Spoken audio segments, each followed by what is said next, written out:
একটি সরকার কি সত্যি একদিনে পতন হয়, নাকি পতনের শুরু হয় আরও অনেক আগে, যখন ক্ষমতার ভেতর জমতে থাকে ক্ষোভ, বৈষম্য আর মানুষের নীরব অসন্তোষ? 2024 সালের 5ই আগস্ট বাংলাদেশের রাজনৈতিক ইতিহাসে এক গুরুত্বপূর্ণ দিন। তবে পরিবর্তনের পেছনে কি কি কারণ কাজ করেছে তা নিয়ে এখনো চলছে বিস্তর আলোচনা ও বিশ্লেষণ।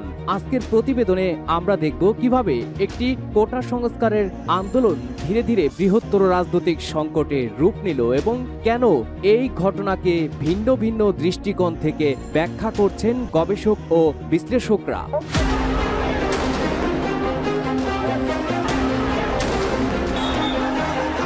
সরকার পতন কখনোই শুধু একটি দিনের ঘটনা নয়, এমন মন্তব্য রাজনৈতিক বিশ্লেষণে প্রায়শই শোনা যায়। তাদের মতে, যেদিন মানুষ রাজপথে নেমে উদযাপন করে সেদিন হয়তো শুধু দৃশ্যমান পরিবর্তনটি ঘটে, কিন্তু সেই পরিবর্তনের ভিত্তি তৈরি হতে পারে দীর্ঘ সময় ধরে। বাংলাদেশের ক্ষেত্রে 2024 সালের 5ই আগস্টকে অনেকেই ঠিক এমন একটি মোড় পরিবর্তনের দিন হিসেবে দেখেছেন।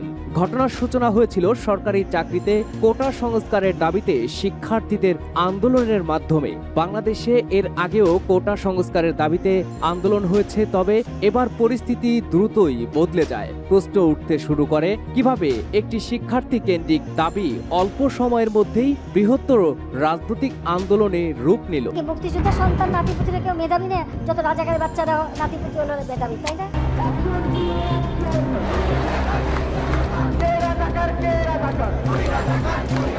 বিশ্লেষকদের একাংশের মতে এর পেছনে একাধিক কারণ একসঙ্গে কাজ করেছে। কেউ সরকারের সিদ্ধান্ত ও রাজনৈতিক কৌশলকে দায়ী করেন, কেউ বলেন দীর্ঘদিনের ক্ষোভ, রাজনৈতিক অবিশ্বাস ধীরে ধীরে জমেছিল, আবার কেউ এটিকে অপ্রত্যাশিত রাজনৈতিক মোড় হিসেবেও আখ্যা দেন।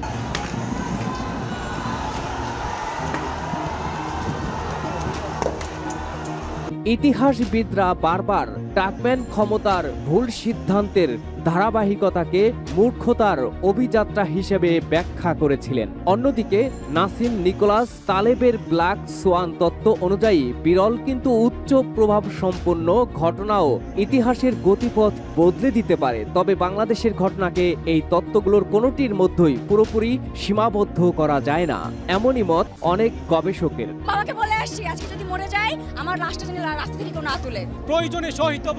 তাদের ভাষ্য, দীর্ঘদিন ধরে জমে থাকা রাজনৈতিক, সামাজিক ও অর্থনৈতিক চাপ এক সময় একই বিন্দুতে এসে মিলিত হয়েছিল। বিশ্লেষকদের মতে, দীর্ঘ সময় ধরে আন্দোলন মোকাবেলায় সফল হওয়ায় রাষ্ট্র ব্যবস্থার মধ্যে আত্মবিশ্বাসও বেড়েছিল। 2018 সালে নিরাপদ সড়ক আন্দোলন থেকে শুরু করে বিভিন্ন আন্দোলন মোকাবেলায় প্রশাসনিক ও রাজনৈতিক সক্ষমতা বাড়ে। কিন্তু সমালোচকদের মতে একই সঙ্গে মানুষের একাংশের মধ্যে ক্ষোভও জমতে থাকে। 2024 সালের আন্দোলনের শুরুতে মূল দাবি ছিল মেধাভিত্তিক নিয়োগ এবং কোটা সংস্কার। পরে আন্দোলনের সঙ্গে যুক্ত হতে থাকেন বিভিন্ন শ্রেণী পেশার মানুষ, শিক্ষার্থী, শ্রমজীবী, রিক্সা চালক, হকার, গার্মেন্টস শ্রমিক। অনেক অংশে সাধারণ মানুষ এতে অংশগ্রহণ, আন্দোলন সামাজিক ভিত্তি বিস্তৃত হয়। এখনো কিন্তু আমরা আগস্ট মাসে যাইনি, আমরা এখনো জুলাই মাসে আছি।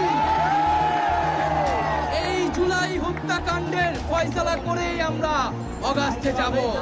বিশ্লেষকদের মতে, যখন বিভিন্ন সামাজিক গোষ্ঠী একই সময়ে একই ধরনের রাজনৈতিক অসন্তোষ প্রকাশ করতে শুরু করে, তখন আন্দোলনের চরিত্র পরিবর্তিত হতে থাকে। এদিকে দীর্ঘদিন ধরে নির্বাচন, মত প্রকাশের স্বাধীনতা, রাজনৈতিক প্রতিযোগিতা এবং রাষ্ট্র পরিচালনা নিয়ে যে বিতর্ক চলছিল আন্দোলনের সময়, সেগুলো নতুন করে সামনে আসে। সমালোচকদের মতে, রাজনৈতিক অংশগ্রহণের ক্ষেত্রে সংকুচিত হওয়ার অনুভূতি মানুষের একাংশের মধ্যে ক্ষোভ বাড়িয়েছিল। অন্যদিকে সরকার বরাবরই বলে এসেছে, আইন শৃঙ্খলা রক্ষা, সাংবিধানিক শৃঙ্খলা বজায় রাখা এবং সহিংসতা প্রতিরোধ প্রয়োজনীয় ব্যবস্থা নেওয়া হয়েছিল। এই দুই ভিন্ন অবস্থানই আজও রাজনৈতিক বিতর্কের কেন্দ্রে রয়েছে। রাজনৈতিক বিশ্লেষকদের মতে, জুলাইয়ের শেষ সপ্তাহ থেকে আগস্টের শুরুতে পরিস্থিতি দ্রুতই পরিবর্তিত হয়। মানুষের একাংশের মধ্যে এই ধারণা তৈরি হয় যে রাজনৈতিক পরিবর্তন সম্ভব। সেই মানসিক পরিবর্তনই আন্দোলনের গতিকে আরো বাড়িয়ে দেয় বলে মনে করেন তারা। আমরা এক দফার সিদ্ধান্তে উপনীত হয়েছি,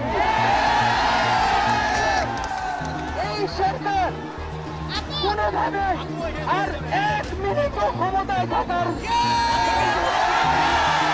অনেক গবেষকের মতে ৫ই আগস্ট শুধু একটি সরকারের বিদায় নয়, বরং দীর্ঘদিন জমে থাকা রাজনৈতিক, সামাজিক ও অর্থনৈতিক অসন্তোষের দৃশ্যমান বহিঃপ্রকাশ ছিল সেটি। তবে এই ঘটনাকে কিভাবে মূল্যায়ন করা হবে তা এখনও গবেষণা, রাজনৈতিক বিতর্ক এবং ইতিহাস চর্চার বিষয়। ২০২৪ সালের ঘটনা প্রবাহ নিয়ে এখনও চলছে নানা গবেষণা, বিতর্ক এবং রাজনৈতিক মূল্যায়ন। একই ঘটনার ব্যাখ্যা ভিন্ন হতে পারে বিভিন্ন রাজনৈতিক দল, গবেষক এবং বিশ্লেষকের কাছে। তবে একটি বিষয় স্পষ্ট, বাংলাদেশের সাম্প্রতিক রাজনৈতিক ইতিহাসে ৫ই আগস্ট এমন একটি দিন জানিয়ে আলোচনা আরও বহু বছরই চলতে থাকবে।